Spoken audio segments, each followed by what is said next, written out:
পূর্ব বর্ধমানের কাটোয়া বাসস্ট্যান্ড থেকে সরাসরি যাওয়া যাবে রাজ্যের দুই গুরুত্বপূর্ণ গন্তব্য দীঘা ও পুরুলিয়া। দক্ষিণবঙ্গ রাষ্ট্রীয় পরিবহন নিগম চালু করল দুটি দূরপাল্লার নতুন বাস পরিষেবা। শুক্রবার কাটোয়া বাসস্ট্যান্ডে আনুষ্ঠানিকভাবে সরকারি বাস দুটির শুভ সূচনা করেন জেলাশাসক আয়েশা রানী এ। উপস্থিত ছিলেন জেলা পুলিশ সুপার সায়ক দাস, কাটোয়ার বিধায়ক রবীন্দ্রনাথ চট্টোপাধ্যায়, কাটোয়ার মহকুমা শাসক অহিংসা জৈন, দক্ষিণবঙ্গ রাষ্ট্রীয় পরিবহন নিগম SBSTCর চেয়ারম্যান সুভাষ মণ্ডল, পুরপ্রধান সমীর কুমার সাহা সহ আরও অন্যান্যরা। ফ্ল্যাগ নাড়িয়ে বাস দুটির যাত্রা শুরু করা হয়। নতুন এই দুটি রুট হল কাটোয়া থেকে দীঘা ভায়া ভাতার বর্ধমান আরামবাগ, কাটোয়া থেকে পুরুলিয়া ভায়া গুসকরা দুর্গাপুর বাঁকুড়া। প্রতিদিন এই বাসগুলি কাটোয়া থেকে ছাড়বে এবং দীঘা ও পুরুলিয়া থেকেও ফিরতি যাত্রা করবে। কাটোয়ায় বাস দুটি আনুষ্ঠানিক উদ্বোধনের পর ভাতার ও গুসকরা এলাকায় বাস দুটি পৌঁছায় এবং সেখানে সেই দুটিকে স্বাগত জানানো হয়। পূর্ব বর্ধমান জেলার জেলাশাসক আয়েশা রানী এ জানিয়েছেন, মাননীয় মুখ্যমন্ত্রী মমতা বন্দ্যোপাধ্যায়ের অনুপ্রেরণায় দীঘায় জগন্নাথ ধাম মন্দির উদ্বোধনের পর দীঘা ভ্রমণের আগ্রহ বেড়েছে। বাচ্চাদের স্কুল ছুটির সময় সপরিবারে খুব কম খরচে দীঘা ভ্রমণের ইচ্ছা পূরণ হবে সাধারণ মানুষের।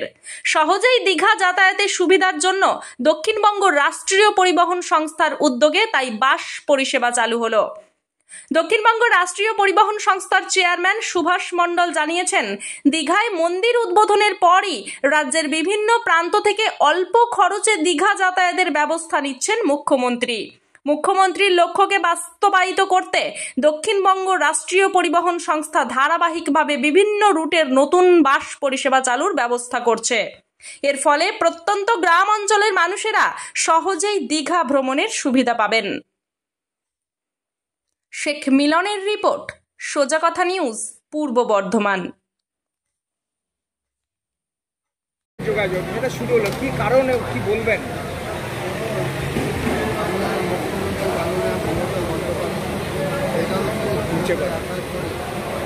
যেমন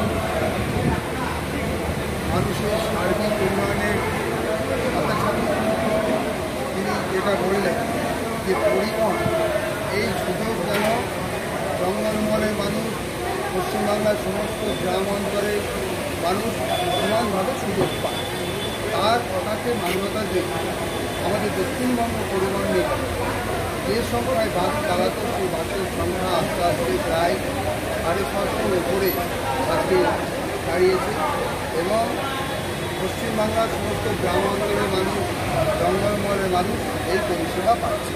জঙ্গলমহলে প্রায় 135টি গাড়ি থেকে আগামী দিনে আরও গাড়ি বাড়বে। সেখানে ট্রেনের ওপর মানুষের আশা ভরসা নেই, শুধুমাত্র বাসের ওপর, বিশেষ করে সাউথ ইন্ডিয়ানের উপরে তারা আস্থা দিয়েছে এবং তাদের কথাকে মান্যতা দিয়ে আরও গাড়ি সেখানে বাড়ানো হবে। দীঘাতে কয়েকদিন আগে বাংলার মুখ্যমন্ত্রীর হাত দিয়ে জগন্নাথ ধাম উদ্বোধন হয়েছে। সেখানে জগন্নাথ দীঘাতে যারা সমুদ্রের সৈকতে যায় তারা একদিন বা দুদিন সে ঘুরে ফিরে আসে, কিন্তু বাংলার মুখ্যমন্ত্রীর হাত দিয়ে জগন্নাথ ধাম হওয়ার পরে সেখানে বাংলার বিভিন্ন প্রান্তের মানুষ এই মহাপ্রভু দর্শনে যাওয়ার সুযোগ পাচ্ছে। বিভিন্ন মানুষ উদ্বোধনের পর থেকেই সেখানে যাতায়াত করছে।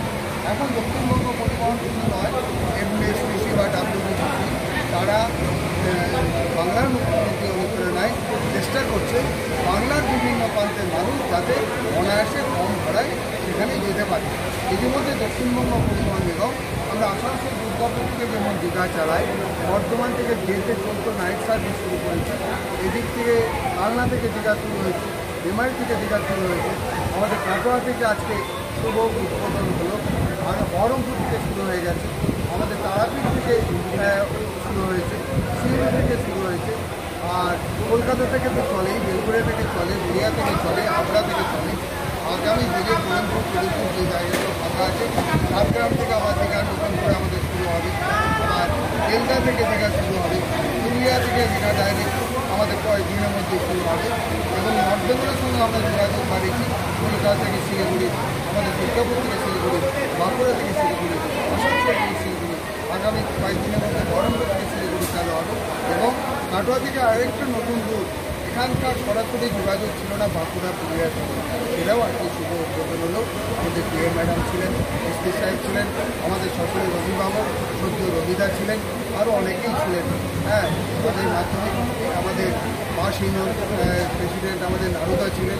বলছি কাটোয়ার সঙ্গে উত্তরবঙ্গের যোগাযোগের কিছু ভাবনা চিন্তা করছেন? আমরা যদি মানুষের ডিমান্ড থাকে আমরা দেখে নেব, যদি ডিমান্ড, কারণ এই ডিমান্ডগুলো বিধায়কদের মাধ্যমে আসে, বিভিন্ন জনপ্রতিনিধির মাধ্যমে আসে, সেইগুলোটা আমরা অতি সত্ত্বর কেউ হয়তো বিধানসভায় বলেন, কেউ হয়তো এমনি সংশ্লিষ্ট দপ্তরে দরখাস্ত জমা দেন, আমরা সেগুলো চালু করার চেষ্টা করি। কারণ বাংলার মুখ্যমন্ত্রীর একটাই কথা, সমস্ত প্রান্তের মানুষ, গ্রাম থেকে গ্রামান্তরের মানুষ যাতে সরকারি পরিবহনে সমানভাবে সুযোগ সুবিধা